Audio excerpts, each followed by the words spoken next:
Du coup, je passe la parole à Elsa qui va nous parler de Au-delà d'Alerte à Malibu, les plages de Los Angeles face aux défis contemporains.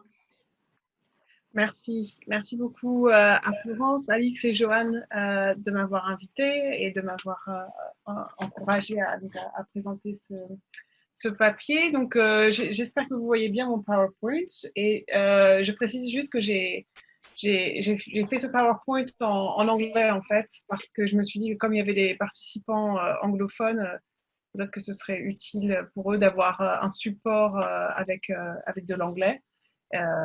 J'espère que ça ne va pas trop vous déranger ceux pour qui l'anglais n'est peut-être pas aussi familier, mais en tous les cas, l'idée, c'était que je fasse la présentation française, mais qu'il y ait un support en anglais.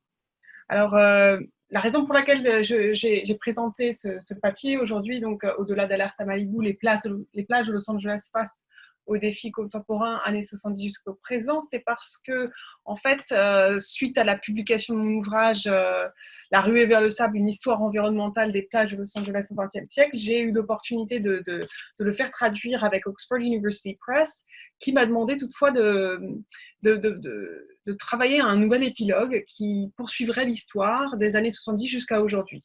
Puisque l'ouvrage en question, qui est tiré de ma thèse et qui a été publié plus tôt cette année, porte sur enfin, se centre très largement sur cette grande campagne de modernisation des plages, ce que j'appelle cette grande campagne de modernisation des plages qui a lieu au XXe siècle sur la côte sud-californienne et qui transforme complètement le paysage littoral de Los Angeles en fait cette grande ville littorale qu'on connaît aujourd'hui. Et cette campagne, elle s'arrête finalement à la fin des années 60 et on est aujourd'hui dans un paysage qui est le résultat de ces efforts menés avant, pendant et après la guerre. Et donc, bon, ma thèse et mon livre s'arrêtaient à ce moment-là. Mais ils m'ont donc suggéré cet épilogue, ce qui m'a amené à réfléchir à l'histoire plus récente de Los Angeles. Et puis, plus récemment, on l'a vu, peut-être vous avez entendu parler de ces controverses qui ont eu lieu lors du printemps 2020, lors de la première vague du Covid-19, quand le gouverneur de Californie, Gavin Newsom, a fait fermer les plages de Los Angeles et du comté d'Orange afin de limiter les infections au coronavirus. Et ces fermetures ont généré alors bien des débats et des critiques, ce qui m'a également fait réfléchir à donc ces histoires de fermeture. Et les réactions ont été très très fortes à Los Angeles. Certains ont parlé d'un droit inaliénable à passer un après-midi sur la plage, ce droit inaliénable des Sud-Californiens à profiter de leur océan. Et donc, ça m'a fait réfléchir à l'histoire des fermetures de plages.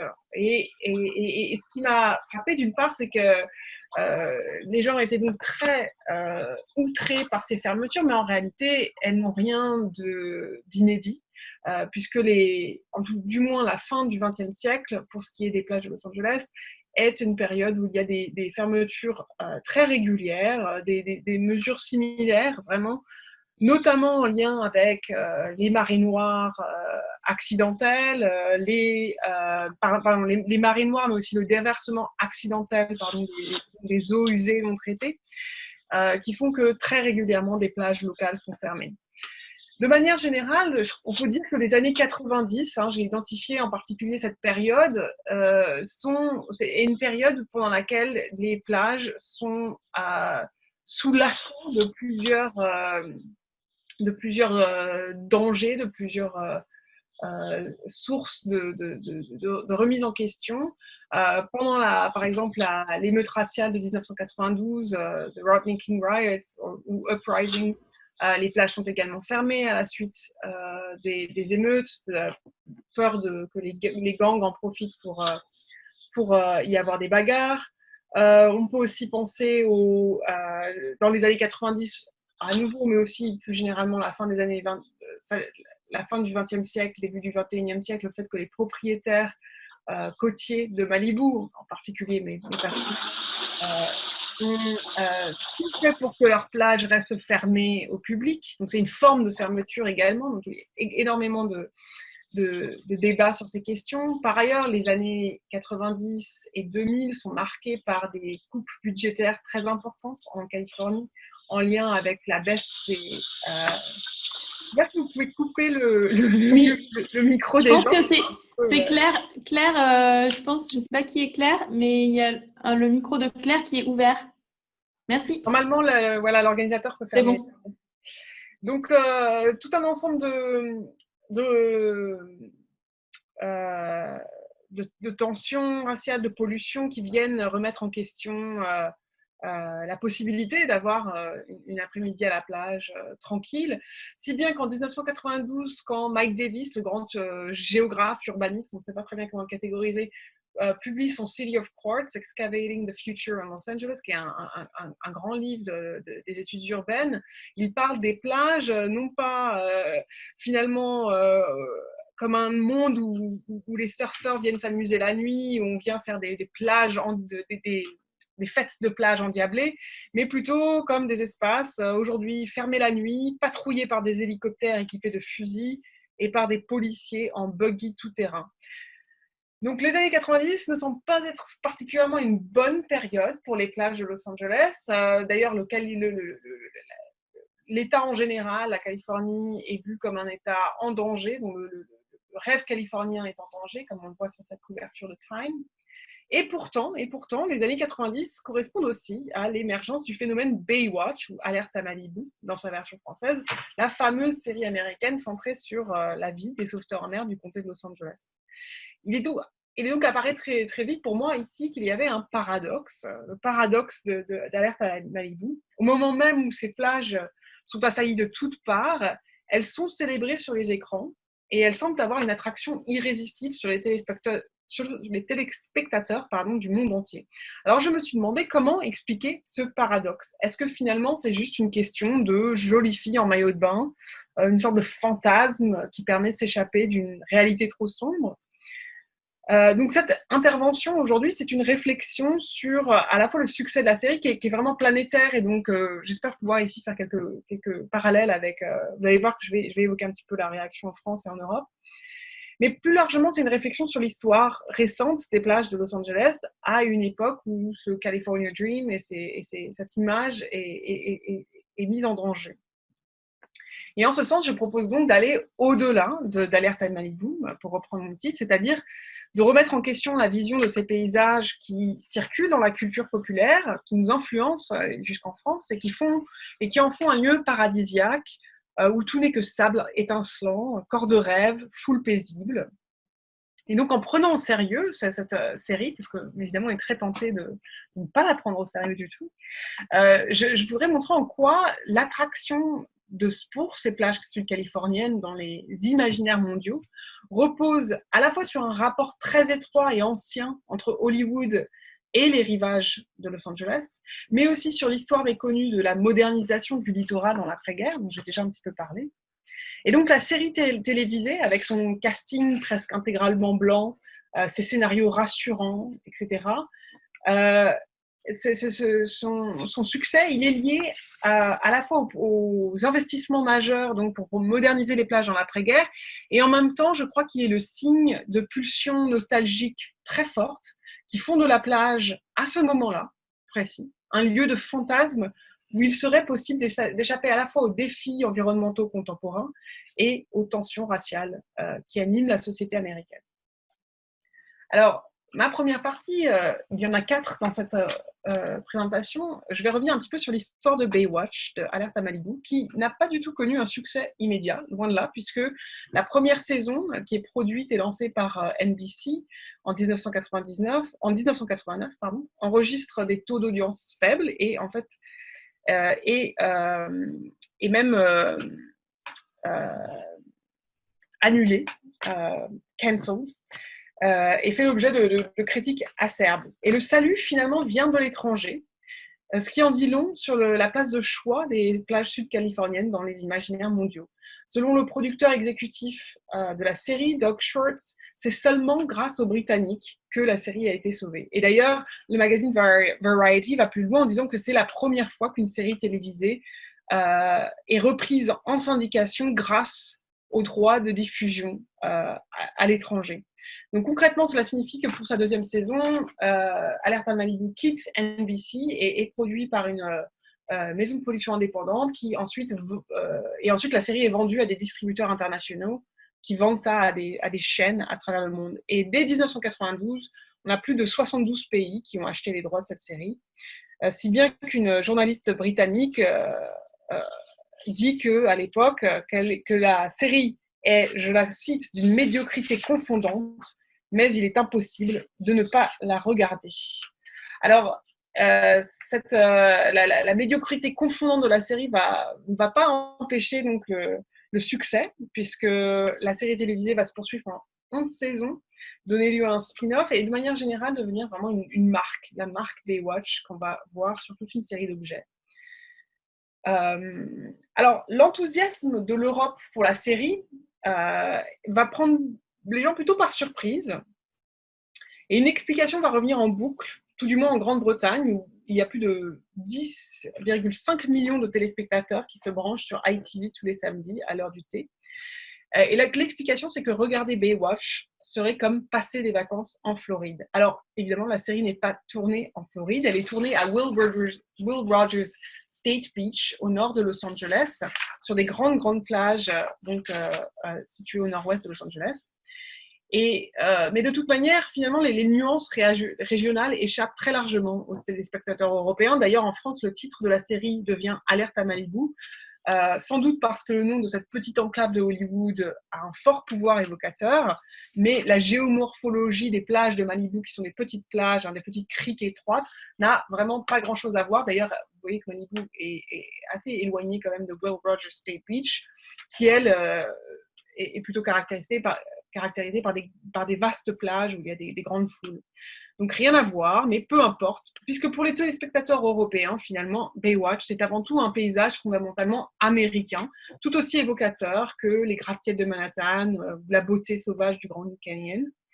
Et d'ailleurs, en 1993, le taux d'audimat en Grande-Bretagne a doublé, et l'idée selon laquelle Baywatch représente une sorte d'échappatoire à la grisaille hivernale est désormais bien acceptée, puisque selon le président et PDG du distributeur international d'Alerte à Malibu, le charme de la série en Grande-Bretagne est une évidence pour toute personne qui, à Glasgow, en plein mois de janvier, sort dans la rue à 10h du matin pour apercevoir le soleil avant qu'il ne se couche.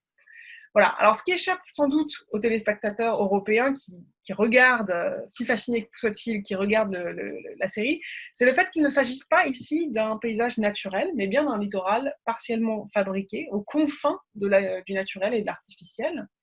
Puisque au début du XXe siècle, les plages de Los Angeles sont à 1000 lieues des magnifiques étendues de sable qu'on voit défiler dans le générique d'Alerte à Malibu. D'abord, elles sont pour la plupart privées. Elles sont aussi sales, elles sont bondées, érodées. Bref, on est vraiment très loin du rêve californien. Et puis, par ailleurs, la pollution en lien avec le rejet des effluents industriels, mais aussi des eaux usées, des zones d'exploitation pétrolière, est un autre problème majeur.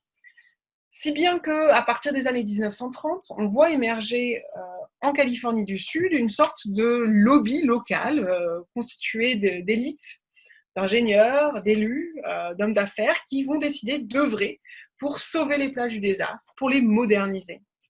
Alors, j'en fais l'histoire dans mon ouvrage, je ne vais pas ici revenir sur tout ce qui se passe, mais la chose à retenir, c'est qu'après la guerre, finalement, ce lobby, grâce à notamment l'économie florissante de l'État, qui leur permet de financer de grands chantiers publics, parviennent à leur fin. Ils parviennent à leur fin, ils nettoient les plages, ils font pression pour que l'État rachète des plages pour le public, et plus impressionnant encore, ils parviennent à donc en lien avec le développement de l'ingénierie côtière, du génie du littoral, ils parviennent aussi à construire des plages artificielles. Donc on revient à nouveau sur cette question du rechargement des plages. Eh bien, il devient chose tout à fait, on va dire, quelque chose qui devient très répandu dans la région après la guerre, dans les années 40-50. On a des espaces de Los Angeles où la plage est élargie de manière assez époustouflante, comme vous le voyez sur cette diapositive. Ici, par exemple, une plage de 275 mètres est élargie de manière à atteindre 640 mètres. Donc, tout ça en l'espace de quelques mois. À la fin des années 1960, les plages sont désormais propres, débarrassées des dérives pétroliers qui hérissaient la côte jusqu'alors, et ils sont finalement à la hauteur des ambitions métropolitaines de Los Angeles. Alors la plage de Will Rogers, dont je parlais, qui est l'endroit où a été tournée la série Alerte à Malibu, reçoit une attention toute particulière pendant cette période. Elle est rachetée par l'État, c'était une plage privée, en 1942, et on l'a choisie pour devenir une sorte de modèle pour la région, un modèle de ce que la plage moderne doit être. Et donc, au début des années 1950, le North Beach Center, un établissement public moderne et multifonction, y est construit. Alors, on a ici une version, donc un dessin de ce que cela va donner. En réalité, il ne ressemble pas tout à fait à ça, mais c'est pas grave. Et l'idée est vraiment de subvenir ici à tous les besoins de la famille de la classe moyenne que l'on espère attirer sur la côte. Donc, cabine téléphonique, toilettes, vestiaires, cafétéria. Et donc, les images que l'on voit dans le générique d'Alerte à Malibu, de la mer scintillante et propre, des grandes plages de sable où se pressent les foules, reflètent en réalité les efforts de longue haleine de ce lobby des plages qui orchestre la transformation du littoral dans l'après-guerre. Voilà, donc ces grandes plages que l'on voit ici, elles sont le résultat de ces efforts de l'après-guerre. Je passe à ma troisième partie où je vais évoquer une autre explication peut-être pour la fascination qu'a exercé la série dans les années 90. Alors, il y a les vues en extérieur, évidemment, mais aussi il est évident que les corps jouent un rôle très important dans cette fascination. D'ailleurs, il faut noter que toutes les séries dans les années 90 qui sont centrées sur la plage ne reçoivent pas le même accueil à cette période. Alors, on peut prendre l'exemple, par exemple, de El Dorado, une série lancée par la BBC donc en Grande-Bretagne en 1992, qui se passe dans une station balnéaire en espagnol autour de la vie de quelques expatriés britanniques, donc avec tout un tas de scènes aussi tournées en extérieur sur les plages et qui est annulée après seulement une saison. C'est un fiasco total. Et pour la journaliste du Guardian, Judy Rumbold, il est évident que El Dorado est un échec parce qu'elle met en scène, je la cite, des gens ordinaires, aussi pâles que vous et moi. Là où Baywatch filme des jeunes gens sexy qui sont clairement nés les pieds dans le sable et pour qui les poils disgracieux et les mélanomes sont des concepts complètement étrangers. Donc, je trouve la citation particulièrement savoureuse. L'idée est donc bien que les Britanniques voyagent grâce à leur petit écran, mais finalement, c'est plutôt le charme des locaux que la destination qui leur importe. Et les gros plans sur les fesses des jeunes femmes, les abdominaux des jeunes hommes, deviennent non seulement des emblèmes de la série, mais vraiment son image de marque. Pour les téléspectateurs européens, il est évident que le succès de la série repose en partie sur la fascination pour les nouvelles tendances dans le domaine de la beauté aux États-Unis, et plus précisément ces tendances qui viennent de la Californie du Sud, c'est-à-dire bronzage en salon, poitrine siliconée, etc. Et d'ailleurs, ce n'est pas la première fois que Hollywood se sert de la plage comme d'une opportunité pour mettre en scène les plus beaux spécimens de l'industrie du cinéma. Dès le début du XXe siècle, quand l'industrie cinématographique se déplace, donc s'installe en Californie du Sud, les rivages locaux attirent déjà un grand nombre de scénaristes et de réalisateurs, puisque la plage, plus que n'importe quel autre espace à l'époque, donne le prétexte, si vous voulez, de tourner les caméras vers les corps, et en particulier vers les corps semi-dénudés des acteurs, mais surtout des actrices, évidemment. Donc des comédies burlesques du début du siècle au fameux Beach Teen Pics des années 50 et 60, donc des films pour les adolescents, les plus beaux corps de Hollywood font bientôt partie intégrante du paysage littoral californien. Ils sont tout aussi indispensables finalement et emblématiques que les fameux palmiers ou les tours des sauveteurs en mer que l'on connaît bien. Donc quand en 1989, Alerte à Malibu arrive sur les écrans, les téléspectateurs du monde entier connaissent déjà très bien le mode de vie qui est mis en scène dans la série et les paysages qui sont mis en scène dans les séries. Et si la Californie, à ce moment-là, connaît effectivement un ralentissement, notamment des investissements fédéraux dans le domaine militaire qui va affecter énormément l'économie, elle conserve toutefois une place assez particulière au sein de la culture visuelle américaine, d'abord parce que c'est le berceau de Hollywood, mais aussi parce qu'elle a cette rôle, la Californie, de sorte de pionnière, de lieu qui est toujours en avance sur son temps. Alors, j'aborde ma dernière partie. Ce qui reste tout de même paradoxal, c'est que au même moment donc, où la série connaît ce succès, les plages de Los Angeles elles-mêmes connaissent un grand nombre de difficultés que j'ai déjà un petit peu évoquées en introduction et sur lesquelles je vais revenir ici plus longuement. Alors d'abord, avec plus de 90 millions de visiteurs chaque année, les plages sont tout bonnement en train de craquer, affirme le Los Angeles Times à cette époque. On y retrouve tous les problèmes typiquement urbains de la métropole, les embouteillages, les déchets, la délinquance, et même les graffitis en viennent à orner les tours des sauveteurs en mer et viennent rappeler la présence des gangs sur le sable. Mais les menaces qui pèsent sur le littoral sont plus graves encore, elles sont plus existentielles, si vous voulez. Notamment l'érosion due aux constructions humaines a réduit par exemple à une peau de chagrin la plage de Segundo. Celle de Venise ne se porte guère mieux. La pollution, par ailleurs, en lien avec, à nouveau, le rejet accidentel d'eau usée, un problème très récurrent dans les années 80-90. La prolifération du plastique également est un autre problème qui revient constamment.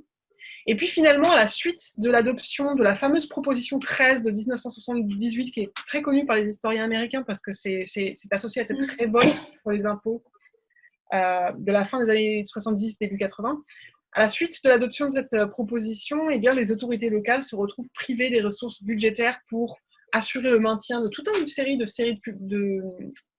services publics, des bibliothèques, en passant par les plages. Si bien dans les années 80, le comté doit faire appel à des compagnies privées pour assurer, par exemple, l'entretien des plages, l'achat de poubelles. Donc on en est vraiment là. Et 10 ans plus tard, dans les années 90, les coupes budgétaires sont d'une telle férocité qu'on menace même de retirer les sauveteurs en mer, de perdre donc les sauveteurs en mer, de licencier la plupart des sauveteurs en mer, alors même qu'ils ont une réputation mondiale. Les plages se retrouvent donc menacées de perdre leurs sauveteurs en mer, leurs équipes de nettoyage et, dans certains endroits comme à Malibu, l'accès même à la plage, puisque les propriétaires là-bas font tout pour empêcher le public d'avoir accès au sable qui borde leur maison. On en est vraiment à se demander à ce moment-là, en tous les cas pour les baby-boomers qui observent la situation et se rappellent avec nostalgie leurs après-midi passés sur la plage au bord de l'eau dans l'après-guerre, on en est à se demander si les plages ne sont pas vouées à disparaître pour ne devenir que des souvenirs d'une autre époque. Et je cite ici donc un baby-boomer interviewé par le Los Angeles Times. Alors le succès de Baywatch, alors même que le paysage littoral est menacé de toutes parts, est sans doute une forme effectivement de nostalgie pour la plage des 60s, du moins pour ce qui est des téléspectateurs américains. Certains commentateurs de l'époque vont d'ailleurs dans ce sens. La série, ils disent, est émoustillante et paradoxalement garde une part d'innocence puisqu'il s'agit d'une sorte de, je cite, regard nostalgique sur un Los Angeles d'autrefois qui n'a jamais véritablement existé et où tout le monde vit à côté de tout le monde et des jeunes femmes aux formes voluptueuses batifolent dans les vagues. Pourtant, la série, en réalité, si on la regarde, ce que j'ai fait l'été dernier, on ne peut pas lui reprocher de ne pas être ancré dans la réalité, puisqu'il y a de nombreux épisodes qui tournent autour de problèmes très contemporains, comme la pollution de l'eau, les bagarres entre gangs, la criminalité, les SDF. Si la série a bien des relents nostalgiques, ce qui apparaît clairement, c'est que ces relents nostalgiques sont particulièrement forts en ce qui concerne la question raciale, qui devient alors, dans les années 90, un sujet de débat très fort, notamment localement à Los Angeles et en Californie du Sud, parce qu'à ce moment-là, elle reçoit un grand nombre de vagues d'immigration issues d'Amérique latine et d'Asie, si bien qu'elle est même qualifiée de capitale du tiers-monde par certains. Alors, par contraste, évidemment, la série, elle, met en scène une équipe intégralement blanche de sauveteurs en mer, jusqu'à sa 7e saison en 1996, quand une actrice noire et un acteur latino deviennent des personnages récurrents. Alors, le seul acteur non blanc, c'est le policier, le sergent Garner Otherby, qu'on voit ici à droite sur le bateau. C'est l'officier de police assigné au quartier du littoral qui lui-même assure ne pas aimer aller dans l'eau, n'est pas à l'aise dans son short de plage. Bref, très clairement, on nous fait comprendre qu'il est très différent de l'équipe de sauveteurs en mer.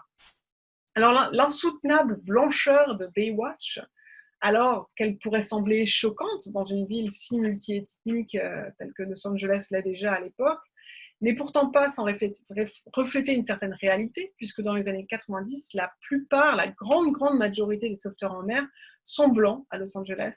Alors, c'est une histoire sur laquelle je n'ai pas le temps de revenir ici, mais qui est liée à l'histoire de la profession. Et alors les foules et les gens les victimes de noyades mis en scène dans la série sont eux plus divers. On va dire qu'il y a des personnages non blancs, mais en général ils sont tout à fait stéréotypés, avec les personnages latinos qui sont presque systématiquement des gangs locaux. Mais c'est une caricature absolument atroce. Donc, en ce sens, moi, quand je vois Alerte à Malibu, j'y vois une sorte de lieu de refuge pour les Blancs, une sorte d'espace symboliquement qui doit être protégé de l'arrivée des immigrés, dont la présence sur le sable est vraiment perçue comme une source de désordre. Les sauveteurs en mer de Baywatch symbolisent ainsi une sorte de culture de plage californienne d'antan et font office, sur le plan métaphorique, de dernier rempart face à l'arrivée de cette nouvelle Californie caractérisée par une plus grande diversité ethnique et raciale. Alors, si les menaces qui pesaient sur les plages de l'époque étaient multiples, aujourd'hui, entre les couples l'ennemi principal des plages de Los Angeles est la crise climatique et plus particulièrement la montée du niveau des océans. Un article paru en 2017 indique qu'entre 31 et 67% des plages de Californie du Sud pourraient être complètement érodées, donc complètement disparaître d'ici à 2100. Ces prédictions scientifiques ne semblent pourtant pas avoir refroidi l'enthousiasme d'Hollywood pour les plages de la ville, puisque cette même année, Paramount a sorti Baywatch, donc Alerte à Malibu à nouveau pour le marché français, une adaptation cinématographique de la série télévisée, désormais devenue légendaire. Alors le film jouait très largement sur la nostalgie, puisqu'on avait des caméos, des apparitions de plusieurs stars de l'époque, on avait le fameux maillot de bain rouge remis au goût du jour, etc. Alors évidemment, un film dont l'attrait repose sur la nostalgie pour une série qui elle-même reposait sur la nostalgie, ça devient un petit peu compliqué. Et d'ailleurs, le film, à juger, était très mauvais par les critiques. Le nombre d'entrées a été très décevant aux États-Unis. Et bizarrement, c'est encore de l'étranger qui est venu le salut pour ce film, puisqu'il s'est très très bien vendu. Il y a eu beaucoup de rentrées d'argent à l'étranger. À nouveau. Alors c'est intéressant parce que cela montre que la côte angeline, avec ses vastes plages, ses tours de sauveteurs légendaires, ses corps de rêve, demeure une valeur sûre dans les imaginaires mondiaux. Reste à savoir si, au-delà de ces fictions hollywoodiennes, les plages elles-mêmes vont survivre au XXIe siècle. Je vous remercie. Merci Elsa.